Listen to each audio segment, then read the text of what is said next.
Et salut à toi, j'espère que tu as la forme. Comment trouver une idée de business en ligne rentable grâce à ceci? C'est ce que nous allons voir maintenant. Suis-moi. Je m'appelle Alexandre Ross et je suis entrepreneur sur internet depuis 2006. Oui, je suis vieux.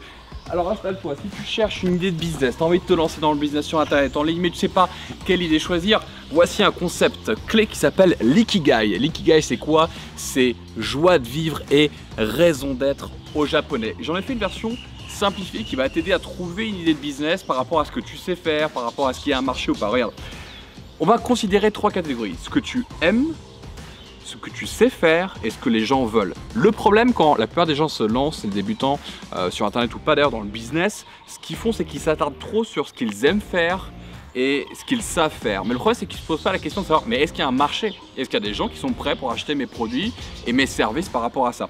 Et le truc c'est qu'ils restent bloqués dans cette zone qu'il faut absolument éviter, qui est ce que j'aime, ce que je sais faire, en fait juste bloqué sur moi, mais tu te demandes pas est-ce que le marché le veut. Ce qui est intéressant c'est de partir plutôt sur la base de ce que les gens veulent parce qu'on est sûr que là, eh bien, il y a de l'argent, on est sûr que c'est un véritable marché. Là où c'est intéressant c'est ce que tu sais faire, est-ce que les gens veulent? Donc là tu es déjà bon, c'est déjà dans tes compétences, ou alors ce que tu aimes faire, est-ce que c'est ce que les gens veulent?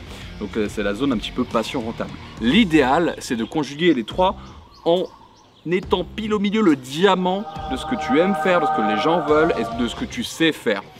Et une fois que tu as trouvé ce point là, on peut aller à l'étape suivante, c'est-à-dire trouver une niche. Il y a trop de personnes qui se lancent sur les marchés généralistes. Par exemple, tu veux te lancer dans l'immobilier ou tu veux te lancer dans l'alimentation, mais c'est trop vague en fait. Et une niche, qu'est-ce que c'est? C'est très simple, c'est en trois étapes.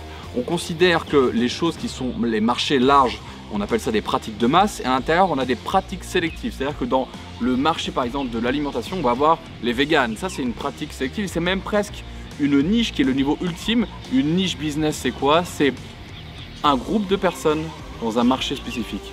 Des personnes spécifiques dans un marché spécifique. Alors je t'explique avec un exemple très simple d'une niche. Ici on est dans la santé. Le marché de masse, le sport. Si on veut aller dans une pratique sélective, la musculation. Et si on veut aller dans une niche là où il y a le plus d'argent à se faire finalement, c'est un coaching en musculation pour les véganes. Ça, c'est une véritable niche. Tu t'adresses à un marché spécifique avec une cible spécifique. Un autre exemple peut-être, regarde. Dans le marché des relations. La séduction, c'est une pratique de masse, se rencontrer, séduire, etc. Une pratique sélective, ça serait quoi? La séduction en ligne, sur internet, parce que tu n'as pas envie de faire des rencontres, par exemple au bureau ou dans une boîte de nuit. Et en niche, on aurait quoi? Des conseils pour réussir sur Tinder.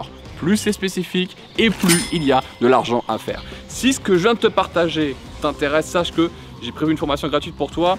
Eh bien, tu as juste à cliquer sur le bouton, le lien qui s'affiche en dessous de cette vidéo. Tu arrives sur une page qui ressemble à ça.